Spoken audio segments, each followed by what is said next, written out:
Le sujet abordé sera celui du plébiscite de la conscription. Pour commencer, qu'est-ce que c'est?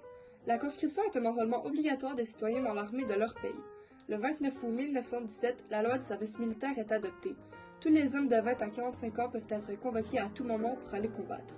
Les députés francophones s'opposent à la conscription alors que les anglophones la soutiennent. Avec un saut dans le temps, on arrive dans les années 40 où le gouvernement du Canada est celui de Mackenzie King.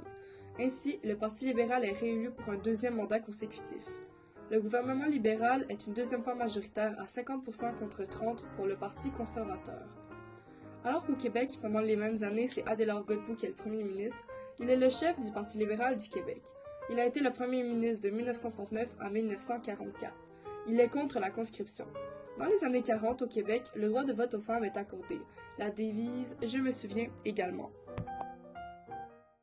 Un autre personnage important et influent au Québec est Maurice Duplessis. Il a été le premier ministre de 1936 à 1939 et de 1944 à 1959. Il est la cause de la Grande Noirceur. Globalement, au niveau du pays, le Canada vit des problèmes économiques, sociaux et politiques dans les années 40. À cause de la guerre, les Canadiens d'origine japonaise sont internés et peu d'immigrants arrivent. Le Canada survit principalement grâce à ses exportations. Il exporte principalement vers les États-Unis, ce qui fait rouler notre économie. Il survient aussi à ses besoins grâce aux matières premières qui se trouvent sur son territoire, par exemple l'industrie forestière. Lors de la Deuxième Guerre mondiale, le Canada a été d'une très grande aide aux campagnes de l'Europe car il fournit des munitions et des effectifs. Le 10 septembre, le Canada déclare la guerre à l'Allemagne afin d'aider la Grande-Bretagne et la France. Le raid sur Dieppe est le jour où il y a le plus de morts à la Deuxième Guerre mondiale. La majorité des soldats étaient des Canadiens et près de 1000 d'entre eux sont morts. Le raid qui a eu lieu en France en 1942 est un parfait exemple de la raison pour laquelle les francophones étaient contre le plébiscite. Ils ne voulaient pas mourir en se battant pour l'Angleterre. Les Canadiens ont acquis une grande expérience de combat. On décide donc d'envoyer la première division canadienne en Sicile. De retour au Canada avec Mackenzie King, qui est le premier ministre qui a été le plus longtemps au pouvoir, le chef des libéraux. Il avait promis de ne pas imposer la conscription, mais il a été obligé d'organiser un référendum pour être libéré de sa promesse. King est aussi celui qui a transformé le Canada de son dominion en une nation souveraine et indépendante.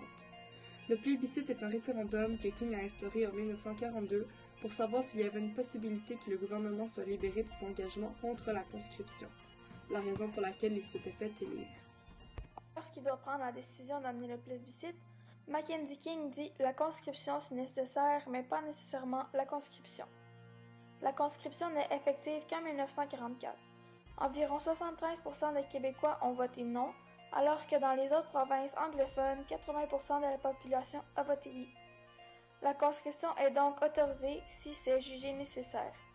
Cette seconde crise de la conscription empire les conflits entre les anglophones et les francophones au Canada. Les Canadiens anglophones ont choisi de se battre pour leur mère patrie. Ils veulent lui rendre tous les services qu'elle nous a rendus en permettant l'immigration de ses citoyens ici. Alors que les Canadiens français trouvent que de participer à la guerre est une menace à la vie religieuse et traditionnelle québécoise. Le Bloc populaire québécois continue de lutter contre la conscription en présentant ses députés aux élections de juin 1945.